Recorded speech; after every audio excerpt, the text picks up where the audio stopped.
નડિયાદની ઐતિહાસિક મફતલાલ મિલ્સના પ્રાંગણમાં આવેલું સુપ્રસિદ્ધ ખોડિયાર માતાજીનું મંદિર તેના જીર્ણોદ્ધાર બાદ પુનઃ શ્રદ્ધાળુઓ માટે ખુલ્લું મૂકવામાં આવ્યું છે, જે આ વિસ્તારની શ્રદ્ધા અને સામુદાયિક ભક્તિના કેન્દ્ર તરીકેના તેના વર્ષો જૂના સ્થાનને વધુ મજબૂત કરે છે.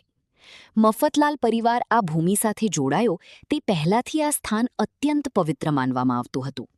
જ્યારે ગગલભાઈ મફતલાલના ધ્યાન પર આ દૈવી શક્તિની હાજરી આવી ત્યારે તેમણે આ પવિત્ર સ્થાનને ખલેલ પહોંચાડ્યા વગર કે સ્થાનાંતરિત કર્યા વિના તેને તેના મૂળ સ્વરૂપમાં જ સાચવી રાખવાનો અત્યંત સંવેદનશીલ નિર્ણય લીધો હતો.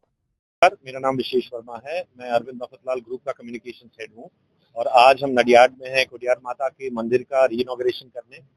और आज यहाँ 3 दिन की पूजा है और इसके बाद हम ये जनता के लिए भी खोलेंगे मंदिर, ताकि वो आके दर्शन कर सके।